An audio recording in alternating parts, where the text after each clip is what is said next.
அனைவருக்கும் வணக்கம் and welcome back to our channel spiritual with Raji. எல்லாருமே எப்படி இருக்கீங்க? எல்லாரும் நல்லா இருக்கணும்னு இறைவன்ட்ட பிரார்த்தனை பண்ணிக்கிறேன். இன்றைக்கி உள்ள வீடியோ பார்த்திங்கன்னா ஒரு சின்ன பார்சல் நம்ம வீட்டுக்கு வந்துருந்துச்சு. வேறு ஒன்றும் இல்லை, இந்த பாட்டுக்கு ஸ்டாண்டு தான் வாங்கியிருந்தேன். நான் டெய்லி கோலம் போடுற இடத்துல பார்த்திங்கன்னா கரெக்டாக அந்த ஸ்டாண்டு எதுவுமே எனக்கு அமையலை.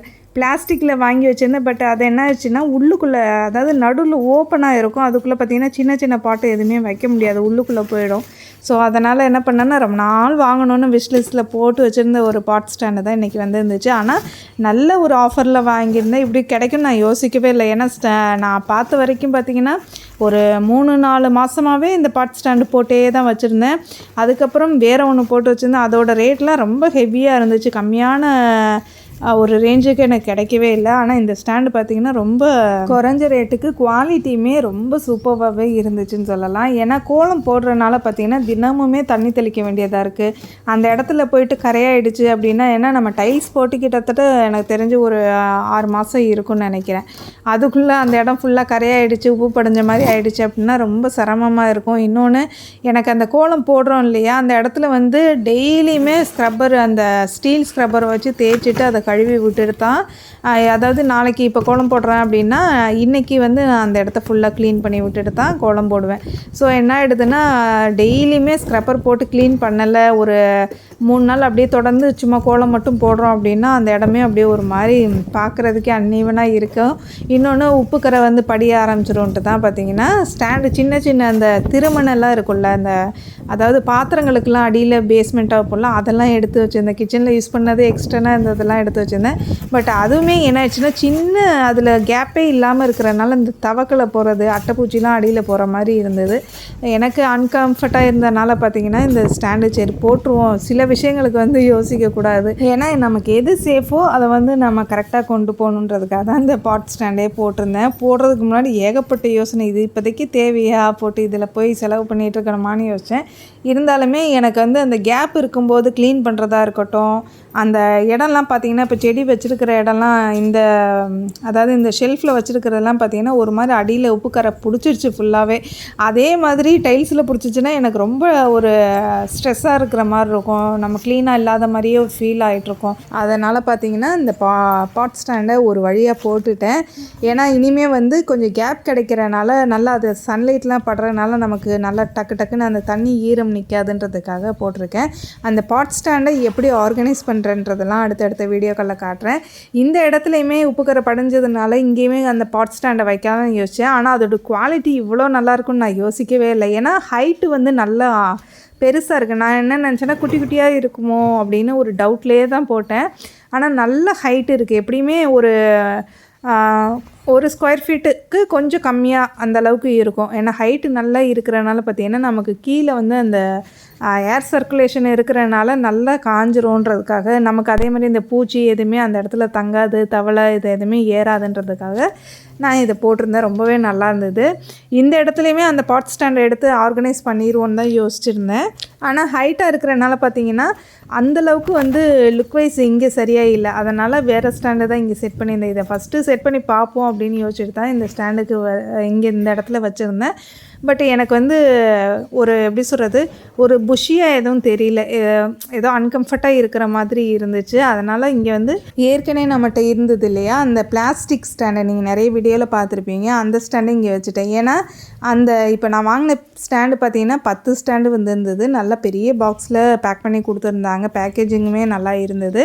இந்த ஸ்டாண்டு வந்து நம்ம நிலைவாசலில் இருக்கக்கூடிய அந்த தொட்டிகளுக்கெல்லாம் வைக்கலாம் அப்படின்னு ஐடியா பண்ணியிருக்கிறேன்.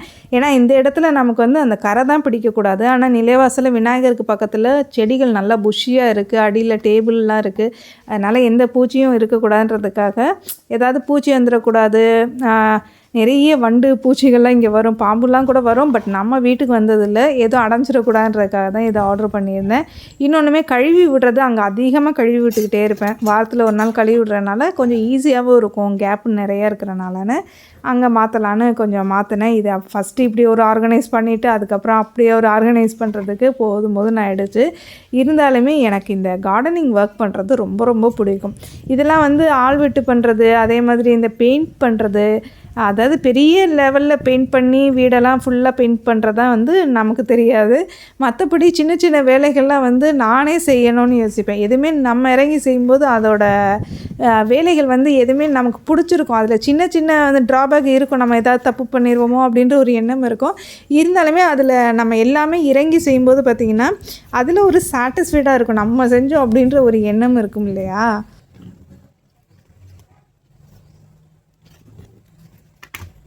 அப்புறமா என்ன பண்ணேன்னா, இந்த பெரிய பெரிய பாட்டு மட்டும் இருக்கு இல்லையா, ஓரளவுக்கு பெரிய சைஸ் பாட்டை மட்டும் எடுத்து ஸ்டாண்டில் வச்சுட்டு குட்டி குட்டி பாட்டெல்லாம் வந்து கொஞ்சம் கீழே வச்சுட்டு, ஏன்னா கொஞ்சம் நம்ம ஹைட் லெவல் வந்து கொஞ்சம் மேலேருந்து கீழே ஸ்டெப் ஆர்கனைசர் மாதிரி வச்சுருக்கோம் அப்படின்னா பார்க்குறதுக்கு அழகாக இருக்கணும். இந்த மாதிரி செட் பண்ணி வச்சுருக்கேன்.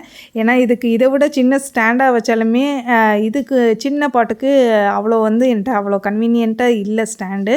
அதுக்கப்புறம் சரி கீழே வச்சுருவோம் அப்படின்ட்டு இந்த மாதிரி வச்சுருக்கேன். நான் சொல்லியிருந்தேன் இல்லையா, இந்த நிலைவாசல் பூஜை பண்ணுற இந்த ஸ்டெப்ஸில் தான், அந்த கோலம் போடுற இடத்துல தான் இந்த மாதிரி நம்ம பாத்திரத்துக்கு அடியில் வைக்கிற அந்த திருமணெல்லாம் வச்சுருந்தேன். அது எல்லாமே அடுத்த வீடியோவில் செட் பண்ணிவிட்டு அழகாக கோலம் போட்டு பிரம்ம முகூர்த்த பூஜையோடு காட்டுறேன். அப்படியே வாங்க நம்ம கார்டனை ஒரு சின்ன டிரான்ஸ்ஃபர்மேஷன் பண்ணி வச்சுருக்கேன். என்னென்னா ஃபுல்லாக புஷ்ஷியாக பார்த்துருப்பீங்க, லாஸ்ட் டைமில் நான்லாம் பார்த்துருப்பீங்க. நம்ம கார்டன் வந்து அப்படியே புஷ்ஷியாக இங்கிட்டும் அங்கிட்டும் செடிகளாக இருக்கும். இந்த தடவை பார்த்தீங்கன்னா கொஞ்சம் ஆள் போகிற அளவுக்கு இந்த பக்கமும் அந்த பக்கமும் கொஞ்சம் கேப் விட்ருக்கேன். ஏன்னா இந்த செம்பருத்தி செடிக்கெலாம் இன்னும் கொஞ்சம் கேர் கொடுக்கணும், அந்த மண்ணெல்லாம் கிளறி விடணும்.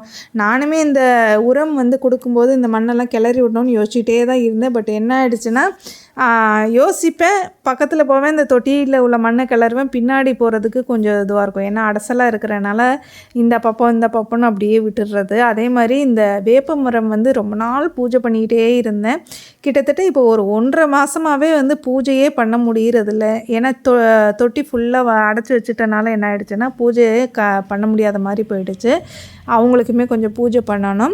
இப்போ பாருங்கள், நம்ம அதாவது இப்போ காமிச்சிருந்த இல்லையா ஷெல்ஃப் ஆர்கனைசர், அழகாக ஒரு குட்டி மினி கார்டன், குட்டி குட்டியாக அந்த செடிகள்லாம் கொஞ்சம் அந்த ஸ்டெப் ஆர்கனைசர் மாதிரி மேலேயும் கீழேயும் அப்படியே ஏற்றி இறக்கி வச்சுருக்கும்போது பார்த்திங்கன்னா பார்க்குறதுக்கு ஆர்கனைஸ்டாக இருக்கும்.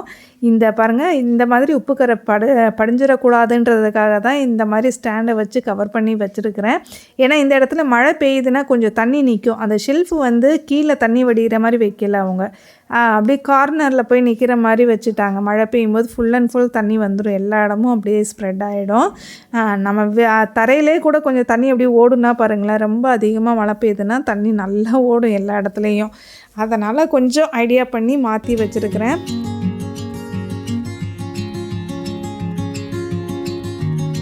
அப்புறமா இந்த ஹேங்கிங் பாட்டில் மயில் மாணிக்கத்தோட விதைகள் கொஞ்சோண்டு இருந்துச்சு, அதையுமே கொஞ்சம் போட்டு வச்சுருக்கேன். மாடியில் பார்த்திங்கன்னா அதோட வளர்ச்சி அந்த அளவுக்கு ஒரு சாட்டிஸ்ஃபைடாக இப்போ பார்த்திங்கன்னா அழகழகாக மொட்டுக்கள் வச்சுருக்காங்க. இன்னும் பூக்களாக அதையுமே அடுத்தடுத்த வீடியோக்களில் பால்கனியோட அந்த மயில் மாணிக்கம் பூத்த அந்த வீடியோக்கள்லாம் காட்டுறேன். இன்னும் பூத்ததுக்கப்புறமா காட்டுறேன்.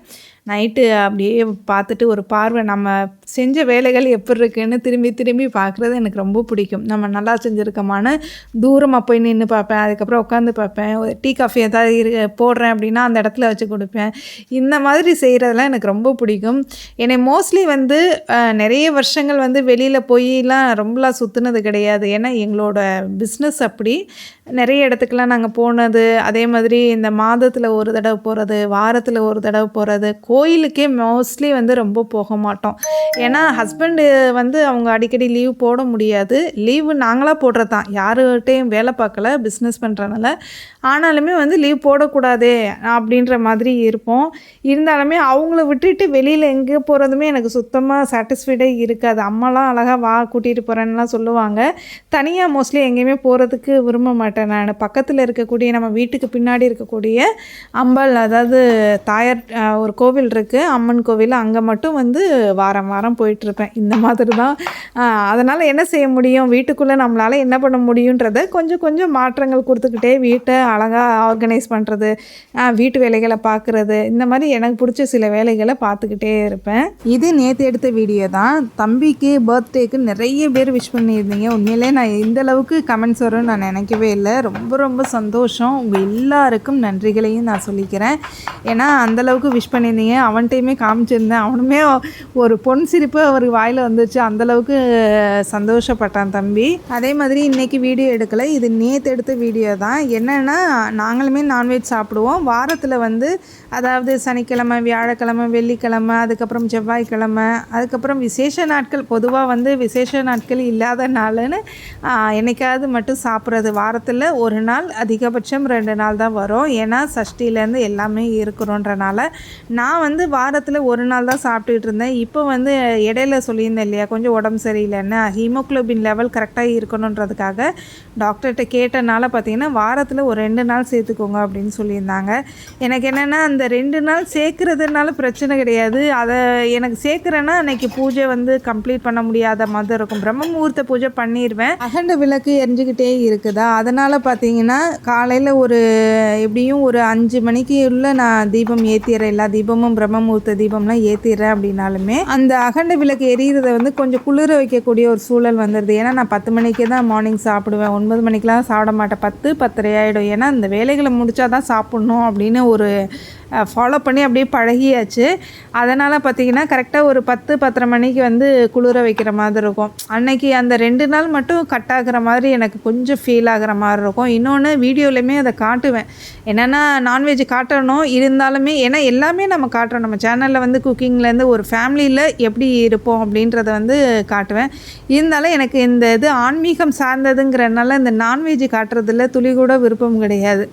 இதை போய் நான் இவ்வளோ பூஜை பண்ணிவிட்டு அதை போய் கொலாப்ஸ் பண்ணுற மாதிரி இருக்கும் இல்லையா, அதனால தான் இதில் வந்து ஒரு சில நாள் நான் குக்கிங் வீடியோ காட்ட முடியறதில்ல. அதனால தான் எவ்ரிடே பூஜை வீடியோவே காட்டிடுறது, பிரம்ம முகூர்த்த வீடியோவே காட்டிடுறது. இது எதுக்காக சொல்கிறேன்னா, நம்ம சப்ஸ்கிரைபர் சிஸ்டர் ஒருத்தர் சொல்லியிருந்தீங்க, நீங்கள் வெஜிடபிள்லாம் கட் பண்ணுறது ரொம்ப அழகாக இருக்குது சிஸ்டர், குக்கிங் பண்ணுறதெல்லாம் காட்டுங்க, டெய்லி லஞ்ச் பாக்ஸ் வீடியோ காட்டுங்கன்னு. டெய்லியுமே லஞ்ச் பாக்ஸ் வீடியோலாம் நான் தொடர்ந்து இனிமேல் காட்டிடுறேன். இருந்தாலும் ஒரு சில நாள் அந்த நான்வெஜ் டே அப்போ அது கொஞ்சம் கட் ஆகும். அதை மட்டும் அட்ஜஸ்ட் பண்ணிக்கோங்க. மற்றபடி பூஜை வீடியோஸ், அதுக்கப்புறம் குக்கிங் வீடியோ, அதுக்கப்புறம் ஆர்கனைசிங் வீடியோஸ், இன்னும் ட்ரிக்ஸ்லாம் நிறைய உள்ளதெல்லாம் வந்து அடுத்தடுத்துமே சொல்லிட்டு வரேன். டிப்ஸ் நான் எப்படி ஃபாலோ பண்ணுற டைம்லாம் மேனேஜ் பண்ணுறேன்றதையுமே அடுத்தடுத்து நான் சொல்லிட்டு வரேன். ஏன்னா கிச்சனில் மட்டும் டைம் மேனேஜ் பண்ணால் போதாது, எல்லா இடத்துலையும் பெட்ரூமில் பெட்ஷீட்டை ஸ்ப்ரெட் பண்ணுறதா இருக்கட்டும், அந்த பெட்ஷீட்டு மடித்து வைக்கிறதா இருக்கட்டும், காலையில் எந்திரிச்சதுலேருந்து. ஏன்னா எந்திரிச்ச உடனே போயிட்டு பிரம்ம முகூர்த்த பூஜையை நம்ம பண்ண போகிறதில்ல. என்னோடய பெட்ஷீட்டை நான் மடித்து வச்சுட்டு தான் போகணும், பெட்டை ஃபுல்லாக விரித்து வச்சுட்டு தான் போகணும். இது எல்லாமே வந்து கண்டினியூஸாக போகணும். அதே மாதிரி ட்ரெஸ்ஸிங் டேபிள் க்ளீன் பண்ணுறதா இருக்கட்டும், டிவி யூனிட் க்ளீன் பண்ணுறதா இருக்கட்டும், இது எல்லாமே தொடர்ந்து இனிமேல் காட்டிகிட்டு வரேன். அன்றைக்கி சாம்பார் ஒரு வழியாக கடன்னு வைக்க ஆரம்பித்தாச்சு. காலையிலே வந்து அந்த 5 மணிக்கு ஸ்டார்ட் ஆகிடுச்சுனா தான், 5-5:20க்குள்ளே சமையல் ஸ்டார்ட் பண்ணனா தான் 7 மணிக்கு ஒரு 7:10க்குள்ளே முடியும். எப்பயுமே எனக்கு வந்து கொஞ்சம் ப்ரீ பிளானிங்காக பண்ணணும்னு நினப்பேன். என்னென்னா இப்போ ஒரு 7:15க்கு முடிய வேண்டிய சமையலை வந்து ஒரு 7க்குள்ளே முடிக்கணும்னு நினப்பேன். அலாம் வைக்கும்போதும் சரி, இப்போ ஒரு 3:15க்கு எந்திரிக்கணும்னா 3 மணிக்கு அலாம் வைக்கிறது. இது இப்போ வந்து நான் கொஞ்சம் லேட்டாக தான் எந்திரிக்கிறேன், 3:45 ஆகிடுது அப்படின்னு சொன்னேன் இல்லையா. அப்போவுமே பார்த்திங்கன்னா ஒரு 3:35, 3:30 அந்த மாதிரி தான் அலாம் வைக்கிறது. அப்போ தான் நம்மளால் கொஞ்சம் சீக்கிரம் எந்திரிக்க முடியும் அப்படின்ட்டு பண்ணுறது.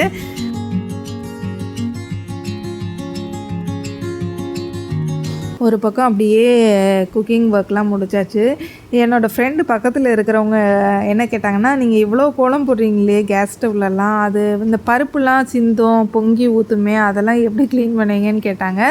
பருப்பு எப்பயுமே நம்ம வீட்டில் வந்து பொங்கி ஊற்றாது. எப்பயுமே நல்லா கொதிக்க வச்சுட்டு, அதில் எண்ணெய் கூட ஊற்ற மாட்டேன், நல்லா கொதிக்கணும். கொதிக்க வச்சுட்டு ஸ்பூனை வச்சு கிளறணும். ஒரு சில டைம் நம்ம கரண்டி வச்சு கிளறும் போது என்ன ஆகும்னா, அது அடியுட்டு நம்ம கிளற முடியாது. ஸ்பூனை வச்சோன்னா கார்னர் ஃபுல்லாக நம்ம கிளறும் போது என்ன ஆகிடுதுன்னா, நல்லா அது பொங்கி வரும்போது அப்படியே ஸ்லோ பண்ணிவிட்டு, அதாவது ஒரு 3/4 மட்டும் ஸ்பீடாக வச்சுக்கணும். ஃபுல்லாக ஸ்பீடாக வைக்காமல் வச்சுட்டோன்னா சரசரன்னு ஒரு 3 விசில் வந்துச்சா, சாம்பாரை வச்சோமா வேலை முடிஞ்சிச்சான் இருக்கும். காலையில் வைக்கிற சாம்பார் எப்படியும் நைட்டு வரைக்கும் வரும்.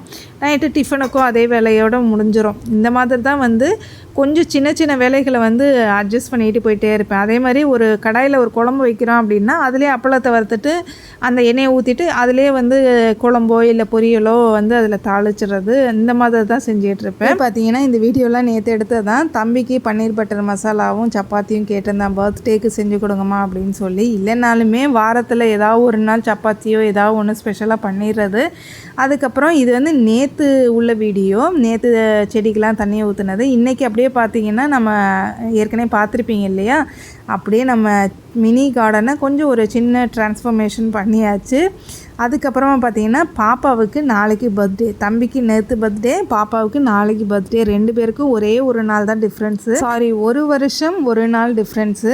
ரொம்ப ஒன்றும் இல்லை, இருந்தாலுமே 2 பேருக்குமே ஒரு நாள் தான் டிஃப்ரென்ஸுன்றனால சென்டராக ஒரு நாளைக்கு வந்து பர்த்டேக்கு கேக் வந்து கட் பண்ணி செலிப்ரேட் பண்ணிடுறது.